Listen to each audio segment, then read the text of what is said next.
Hello friends, welcome back to my channel legal help in Hindi. Friends, आज के इस video में हम बात करने वाले हैं एडॉप्शन एंड मेंटेनेंस एक्ट के बारे में। आज के इस वीडियो में हम जानेंगे कि कौन सा व्यक्ति किसी बच्चे को गोद दे सकता है और कौन सा व्यक्ति बच्चे को गोद ले सकता है। साथ ही साथ ये भी जानेंगे कि गोद लेने और देने के क्या इफ़ेक्ट होते हैं, यानी कि उसके परिणाम क्या हो सकते हैं। इसके अलावा ये भी बात करेंगे कि क्या कोई विधवा स्त्री किसी बच्चे को गोद ले सकती है या फिर नहीं।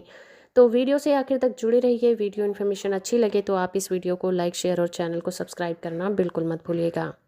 पहले हम ये समझ लेते हैं कि एडॉप्शन एंड मेंटेनेंस एक्ट 1956 आने से पहले क्या रूल हुआ करते थे।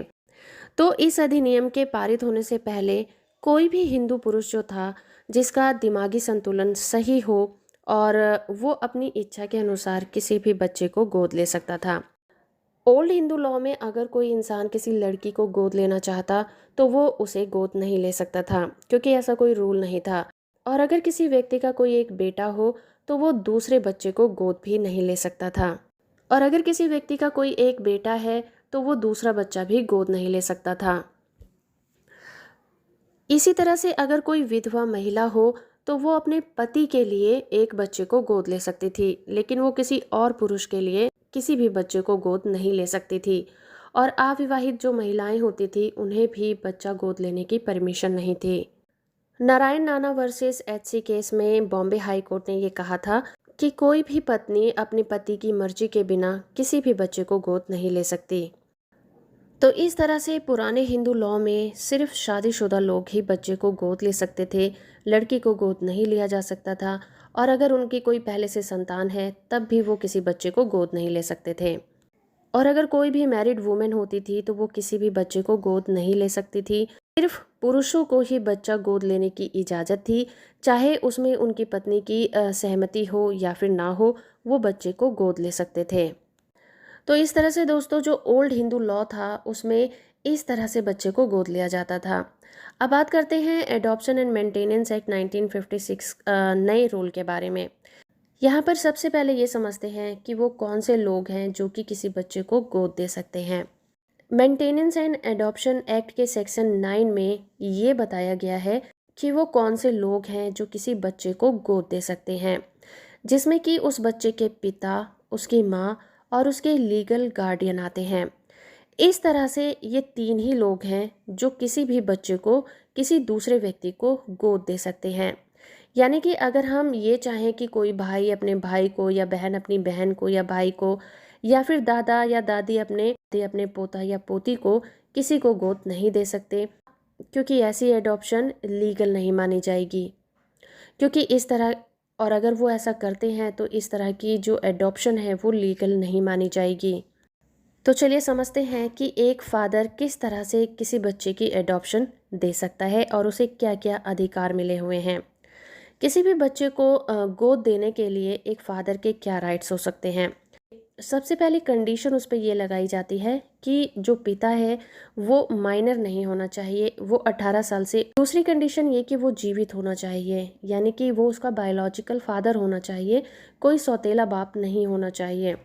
तीसरी कंडीशन ये कि पिता ने संसार को त्यागा ना हो, यानी कि वो कोई साधु संत ना बन गया हो, दुनिया से अपना रिलेशन ना खत्म किया हो। चौथी कंडीशन ये कि उसका जो दिमागी संतुलन है वो सही होना चाहिए। और पांचवी कंडीशन, सबसे ज़रूरी कंडीशन, वो हिंदू होना चाहिए। इन कंडीशन के होते हुए भी अगर उस बच्चे की माँ जिंदा है तो उस माँ से उसे परमिशन लेनी होगी। माँ की इजाज़त के बिना वो किसी भी बच्चे को गोद नहीं दे सकता। लेकिन एक कंडीशन और हो सकती है जब वो माँ की इजाज़त लिए बिना ही बच्चे को गोद दे सकता है, और वो कंडीशन होगी कि माँ जो हो वो हिंदू ना रही हो, यानी कि उसने अपना धर्म परिवर्तन कर लिया हो। तब वो अपने बच्चे को माँ की इजाज़त के बिना ही किसी को गोद दे सकता है। या फिर उस माँ ने संसार को न त्यागा हो, यानी कि वो जोगन न बन गई हो, या फिर कोर्ट ने उसे मृत घोषित न कर दिया हो, या फिर दिमागी रूप से पागल न करार दे दिया हो। ऐसी कंडीशन में एक पिता माँ की परमिशन के बिना ही अपने बच्चे को किसी को गोद दे सकता है। एक बात हमें और समझनी होगी कि यहाँ पर माँ शब्द पर बहुत ज़्यादा जोर दिया गया है। यहाँ पर पत्नी पर जोर नहीं दिया गया, यानी कि यहाँ पर पति पत्नी की बात नहीं हो रही है, यहाँ पर बात हो रही है बच्चे की असली माँ और उसके पिता से। तो अगर ऐसा होता है कि माँ बाप के बीच में तलाक हो गया है, तब उस कंडीशन में भी अगर एक पिता अपने बच्चे को किसी को गोद देना चाहता है तो उसे अपनी तलाकशुदा बीवी से पहले परमिशन लेनी होगी, उसकी सहमति से ही ये एडॉप्शन करवाया जा सकता है, अदरवाइज़ ये लीगल नहीं माना जाएगा। आप समझते हैं एक माँ के क्या राइट्स होंगे। किसी भी बच्चे को गोद देने के लिए एक माँ के भी उतने ही राइट हैं जैसे कि पिता के राइट्स होते हैं। एक माँ अपने बच्चे को किसी को उन कंडीशन में गोद दे सकती है जब उसका पिता मर चुका हो, या फिर उस बच्चे का जो पिता है वो हिंदू ना रहा हो, उसने अपना धर्म परिवर्तन कर लिया है, या फिर उसने संसार को न त्याग दिया हो, या फिर कोर्ट ने उसे दिमागी संतुलन से पागल न घोषित कर दिया हो। अगर इस तरह की कंडीशन है तो एक माँ जो है वो पिता की परमिशन के बिना ही अपने बच्चे को किसी को भी गोद दे सकती है। और किसी भी बच्चे को एक माँ के लिए ये ज़रूरी होगा कि वो वयस्क हो, यानी कि वो माइनर नहीं होनी चाहिए, 18 साल से कम की आयु की नहीं होनी चाहिए। दूसरी कंडीशन ये कि वो हिंदू होनी चाहिए, और बच्चे को गोद देने के लिए उसका फ्री कंसेंट होना चाहिए, यानी कि वो सहमत होनी चाहिए कि वो अपना बच्चा किसी को भी गोद देना चाहती है। अब आते हैं तीसरी तरह की एडॉप्शन पर, जो कि है लीगल गार्डियन के द्वारा। अगर हम लीगल गार्डियन की बात करें तो इसमें सिर्फ दो तरह के ही लीगल गार्डियन होंगे जो कि किसी बच्चे को एडॉप्शन में किसी बच्चे की एडॉप्शन दे सकते हैं। पहले तो है टेस्टमेंट्री, जिसे कि हम संरक्षक वसीयती कहते हैं, और दूसरी तरह के गार्डियन हैं जो कि कोर्ट से अपॉइंट किए जाते हैं। तो ये दोनों जो लीगल गार्डियन हैं इनके ऊपर भी कुछ शर्तें लागू होती हैं, जिन कंडीशन में और उन शर्तों को पूरा करते हुए ही वो किसी बच्चे को किसी दूसरे व्यक्ति को गोद दे सकते हैं। तो पहली कंडीशन तो यही है कि उस बच्चे के जो बायोलॉजिकल मदर और फादर हैं वो दोनों ही मर चुके हों, या फिर बच्चे के माँ बाप पूरी तरह से संसार को त्याग चुके हों, उनका संसार से कोई लेना देना ना हो, या फिर माँ बाप दिमागी संतुलन अपना खो चुके हैं और कोर्ट ने भी ये घोषित कर दिया है कि उनका दिमागी संतुलन ठीक नहीं है। ऐसी कंडीशन में भी उस बच्चे के लीगल गार्डियन उस बच्चे की जो एडॉप्शन है वो करवा सकते हैं। या फिर उस बच्चे के माता पिता का पता ना हो कि उस बच्चे के माँ बाप कौन हैं, या उस बच्चे के माँ बाप ने उसे पूरी तरह से छोड़ दिया हो। तो ये कुछ शर्तें हैं, कंडीशन है जिसकी वजह से एक जो लीगल गार्डियन है एक बच्चे को एडॉप्शन करवा सकता है। लेकिन जो एडॉप्शन है उसे करवाने से पहले गार्डियन को कोर्ट से परमिशन लेनी होती है। वो जब कोर्ट को ऐसा लगता है कि बच्चे को गोद दे देने में ही बच्चे की भलाई है, ऐसी कंडीशन में ही उस गार्डियन को परमिशन मिलती है कि वो बच्चे को गोद दे सकता है। उसके बाद ही बच्चे का एडॉप्शन पूरा कराया जाता है। अब ये तो हुई बच्चा गोद देने की बात। आइए अब समझ लेते हैं कि वो कौन से लोग हैं जो किसी बच्चे को गोद ले सकते हैं। एडॉप्शन एंड मेंटेनेंस एक्ट 1956 में कोई भी जो पुरुष है या फिर महिला है बच्चे को गोद ले सकते हैं। इसके लिए उनके पास कुछ कैपेसिटी होनी चाहिए और उसके लिए कुछ उनके राइट्स भी होते हैं।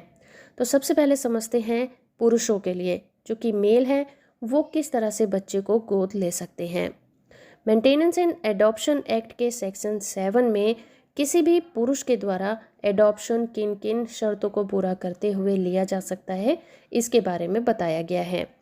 तो पहली कंडीशन तो एक पुरुष पर यही लागू होती है कि उसने अपनी 18 साल की आयु पूरी कर ली हो, उसका दिमागी संतुलन सही होना चाहिए।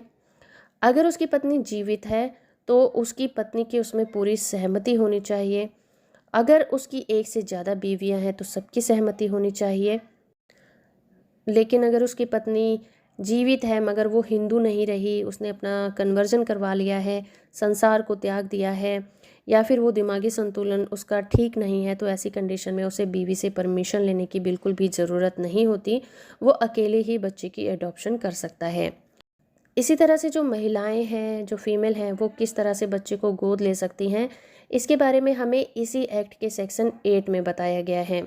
जिस तरह से पुरुषों के ऊपर कुछ शर्तें लागू होती हैं उसी तरह से महिलाओं के ऊपर भी कुछ शर्तें लगाई गई हैं जिनको पूरा करते हुए ही एक महिला किसी बच्चे को गोद ले सकती है। पहली शर्त तो यही है कि उसका दिमागी संतुलन बिल्कुल सही होना चाहिए। वो 18 साल से ज़्यादा आयु की होनी चाहिए। अगर वो मैरिड है तो उसके पति की उसमें कंसर्न होनी चाहिए, सहमति के साथ ही वो किसी बच्चे को गोद ले सकती है। लेकिन वही बात है कि अगर उसका पति की दिमागी संतुलन सही नहीं है, उसने संसार को त्याग दिया है या फिर अपना कन्वर्जन करवा दिया है, तो इस कंडीशन में उसे अपने पति से इजाज़त लेने की बिल्कुल ज़रूरत नहीं होती। वो अकेले ही किसी बच्चे को अडॉप्ट कर सकती है। तो ये तो हुई उनकी कैपेसिटी की बात। अब बात कर लेते हैं कि जब एक मेल और फीमेल बच्चे को गोद लेते हैं तो उनके क्या क्या राइट्स होते हैं। तो किसी भी महिला या पुरुष को कोई बच्चा गोद लेना है, इसका अधिकार कब दिया जाता है, कानूनी रूप से उनको ये अधिकार कैसे मिलता है, इसके बारे में हमें इसी एक्ट के सेक्शन 11 में बताया गया है। इस सेक्शन के अनुसार अगर कोई महिला या पुरुष किसी बेटे को गोद लेना चाहते हैं तो उनका कोई भी बेटा या बेटी या बच्चों के बच्चे जिंदा नहीं होने चाहिए। अगर हैं तो वो बेटे को गोद नहीं ले सकते। इसी तरह से अगर कोई महिला या पुरुष किसी बेटी को गोद लेना चाहते हैं तो उनके परिवार में या फिर उनका कोई भी बेटी नहीं होनी चाहिए। अगर है तो वो बेटी को गोद नहीं ले सकते, अगर नहीं है तो वो बेटी को गोद ले सकते हैं।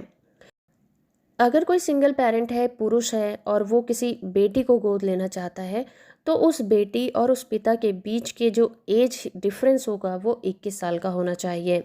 इसी तरह से ये रूल महिलाओं पर भी लागू होता है। अगर कोई महिला किसी बेटे को गोद लेना चाहती है तो उनके बीच का जो डिफरेंस होगा वो 21 साल का होना चाहिए। तो इस तरह से ये अधिकार हैं जो कि महिला और पुरुष को मिले हुए हैं कि जब वो किसी बच्चे को गोद ले सकते हैं। तो इस तरह से जब किसी बच्चे का एडॉप्शन पूरा हो जाता है, एक वैलिड एडॉप्शन के बाद उसके क्या क्या इफ़ेक्ट होते हैं, चलिए अब उसके बारे में डिस्कशन कर लेते हैं। Hindu maintenance and adoption act 1956 के सेक्शन 12 में हमें इसके इफ़ेक्ट के बारे में बताया गया है। जब भी किसी बच्चे को गोद ले लिया जाता है तो उस बच्चे के जो गोद लेने वाले माता पिता होते हैं वो बच्चा उन्हीं का बच्चा समझा जाता है। ऐसा समझा जाता है कि उस बच्चे को उन्होंने ही जन्म दिया है और उसके अधिकार, उसके दायित्व सब उनके परिवार से जुड़ जाते हैं। एक बार जब बच्चे के बायोलॉजिकल मदर और फादर अपने बच्चे को किसी को गोद दे देते हैं तो जो गोद लेने की डेट होती है उस दिन से उसका रिश्ता उसके अपने माँ बाप से ख़त्म हो जाता है और एक नए परिवार के साथ उसका रिश्ता जुड़ जाता है और पुराने परिवार के साथ उसके सारे रिलेशन ख़त्म माने जाते हैं। लेकिन उस बच्चे के लिए भी कुछ दायित्व होते हैं, जैसे कि उसके रिलेशन तो ख़त्म हो जाते हैं लेकिन वो बच्चा अपने जन्म लेने वाले परिवार में शादी नहीं कर सकता। यहाँ पर हमें एक बात ज़रूर ध्यान देनी होगी कि एक बच्चा जिस परिवार में जन्म लेता है वो अपनी सगी बहन या फिर कुछ कुनबे के लोगों के साथ शादी नहीं कर सकता। फिर उस बच्चे को किसी को गोद दे दिया जाता है और उसके सारे रिलेशन अपने पुराने परिवार के साथ ख़त्म हो जाते हैं। लेकिन यहाँ पर हमें ये ध्यान देना होगा कि रिलेशन बेशक ही उसके ख़त्म हो गए हों, पर फिर भी वो उस परिवार में रहते हुए अगर जिन लोगों के साथ शादी नहीं कर सकता था, अब नए परिवार में रहने के बावजूद भी वो उन लोगों के साथ शादी नहीं कर सकता। इसे हम एक एग्जाम्पल की हेल्प से समझते हैं। एक रामू नाम का लड़का है और उसकी बहन है गीता। अब रामू को किसी दूसरे व्यक्ति को गोद दे दिया गया। अब उसके सारे रिलेशन अपने पुराने परिवार के साथ ख़त्म हो गए। जो उसकी बहन थी अब उसकी बहन भी नहीं रही। अब अगर वो शादी करना चाहे तो वो गीता जो उसकी सगी बहन थी, बायोलॉजिकल सिस्टर थी, देखा जाए तो उसके साथ उसके रिलेशन ख़त्म हो गए, हमें ऐसा लगता है, लेकिन फिर भी ये कानून यहाँ पर रोक लगाता है और ये कहता है कि बेशक ही उस बच्चे के अपने पुराने परिवार के साथ सभी रिश्ते ख़त्म हो गए हों, लेकिन अगर वो उस परिवार में होता और होते हुए जिन लोगों के साथ शादी नहीं कर सकता था, वही रूल बाद में भी उसके ऊपर अप्लाई होंगे। यानी कि वो उस परिवार के लोगों के साथ शादी ब्याह जैसी चीज़ें नहीं कर सकता। एक बात और कि अगर उस बच्चे के नाम पर कोई प्रॉपर्टी है तो गोद देने के बाद भी वो प्रॉपर्टी उसी बच्चे की रहेगी। उस प्रॉपर्टी का मालिक और कोई नहीं बन सकता। लेकिन एक बार जब उस बच्चे को गोद दे दिया जाता है तो जो उसके बायोलॉजिकल फादर की प्रॉपर्टी है या उसकी माँ की प्रॉपर्टी है, उस प्रॉपर्टी में उस बच्चे का कोई अधिकार नहीं रह जाता। वहाँ से उसके सभी अधिकार खत्म हो जाते हैं। तो आइए आप ये समझ लेते हैं कि हिंदू विधवा महिला किस तरह से एक बच्चे को गोद ले सकती है, ले भी सकती है या फिर नहीं ले सकती। तो इसका जवाब भी हमें इसी एक्ट के सेक्शन 8 में मिलता है, जो ये कहता है कि कोई भी हिंदू महिला अगर उसका दिमागी संतुलन सही है, वो नाबालिग नहीं है और विवाहिता भी है, तो वो किसी भी लड़के को या फिर लड़की को गोद लेने की क्षमता रखती है। लेकिन इसी एक्ट का सेक्शन 11 इसमें एक शर्त जोड़ता है, जो ये कहता है कि कोई भी महिला या पुरुष किसी भी बच्चे को गोद तभी ले सकते हैं जब गोद लेते समय उनका अपना बच्चा जीवित ना हो या फिर नहीं होना चाहिए। अगर जीवित है तो वो बच्चे को गोद नहीं ले सकते। इस तरह से एक हिंदू विधवा महिला बच्चे को सेक्शन 11 की शर्तों को पूरा करते हुए ही एक बच्चे को गोद ले सकती है। एक केस था सावन कुमार वर्सेस कलावती केस। इस केस में सुप्रीम कोर्ट ने ये निर्धारित किया था कि एक विधवा महिला के द्वारा गोद लिया गया बच्चा उसके लिए ही नहीं लिया जाता, बल्कि वो उसके पति के लिए भी होता है। इस तरह से एक विधवा महिला के द्वारा गोद लिया हुआ बच्चा उसके अपने बच्चे की तरह माना जाएगा और उसके पति के जो प्रॉपर्टी राइट्स हैं वो उस बच्चे को सभी तरह से मिलेंगे। तो फ्रेंड्स, ये था आज का हमारा वीडियो एडॉप्शन के ऊपर कि बच्चे को कौन गोद ले सकता है, कौन नहीं ले सकता, इसके परिणाम क्या होते हैं, एक विधवा महिला के द्वारा गोद लिया बच्चा किस तरह से लिया जा सकता है। हो फ्रेंड कि आपको ये वीडियो पसंद आया होगा। वीडियो से आखिर तक जुड़े रहने के लिए आपका बहुत बहुत। वीडियो इन्फॉर्मेशन अच्छा लगा है तो आप इस वीडियो को लाइक, शेयर और चैनल को सब्सक्राइब करना बिल्कुल मत भूलिएगा।